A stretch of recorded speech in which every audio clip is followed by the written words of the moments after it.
are worthy, born with a purpose so you can overcome. Hi, my name is Leslie Salters and I am a producer and cinematographer. Striving beyond means going beyond any obstacle that will come your way. Keeping the faith that you can make it and keeping your eye on the prize and keeping focused on your goals. So striving beyond means doing whatever you need to do to get where you have to go. Of course. Legally, yes. Of course. Legally, of course. You know, like Malcolm X, by any means necessary legally. Want to be the youngest studio in Bermuda. Striving beyond. Being on the radio was just half the battle, you know, right? The way I picture it, like, if you could dream it, you could do it, no matter what. We're born and raised in Bermuda.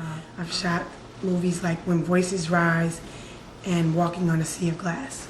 Spike Lee, I've worked with Denzel, of course, Sam Jackson, Wesley Snipes, Eddie Murphy, Renee Givens, Halle Berry.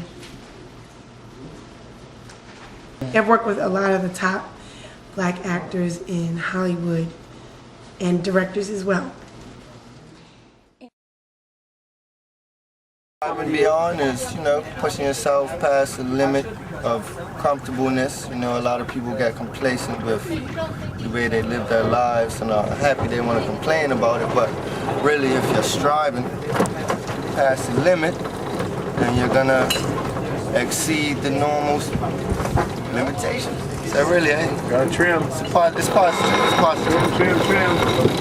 Hit that morning now. To me,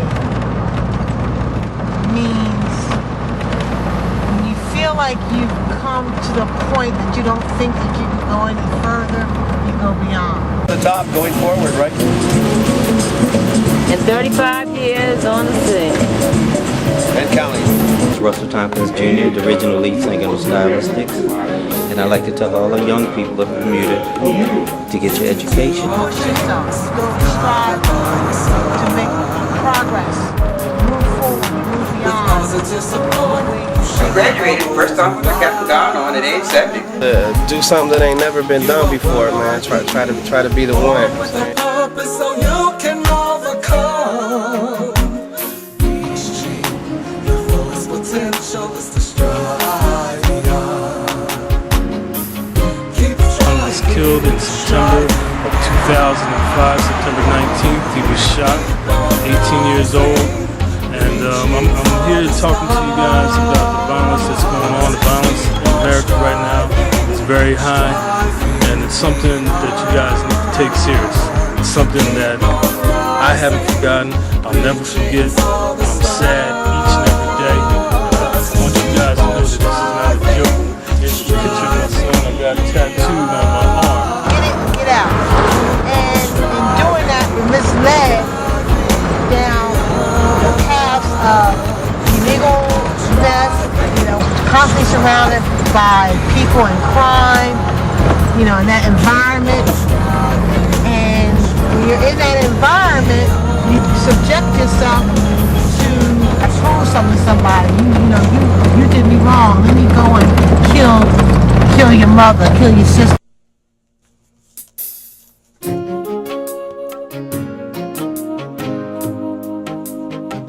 Yeah, guys, I want to talk to you about the pain that I feel inside about my son, the losing. When somebody gets shot, the pain that you feel inside, I mean, it doesn't go away. So you got to stop the violence, stop the violence, and keep on preaching it to me. But the autobiography project has to say, Tim Bowen. At age 10, I saw my first killing. It happened a couple of houses down from where I live. I was just walking home from the basketball court when a black car rolled up and shot 5 times at a kid that lived down the street from me. It was the middle of the day.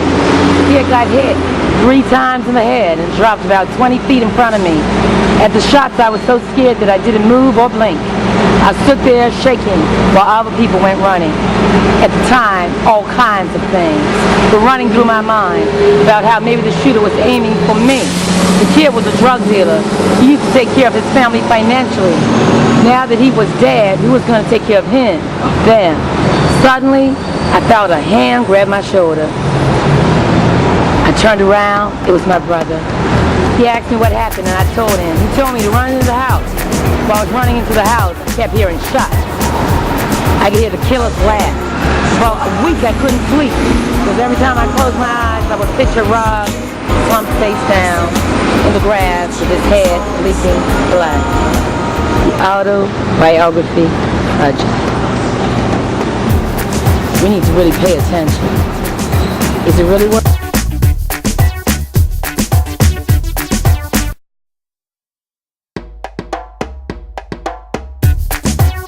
Not to fix it all, because I don't care who you are, after you've done all that, after you so-called shot someone and took someone's life, in the midnight hour, it gets your conscience, it's there. You know what I mean? And it's like, why? Why did I do that? Why? Right. I mean, what, you know, who am I trying to impress? So what do you think, how can we fix some of these things?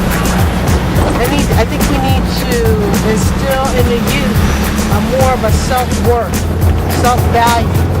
Like they don't value themselves, they don't love themselves enough, care about themselves enough to want to do better, you know, to want to do right. You know what I mean? It's like wrong is so appeasing. We done made sin so gratifying, so glorious.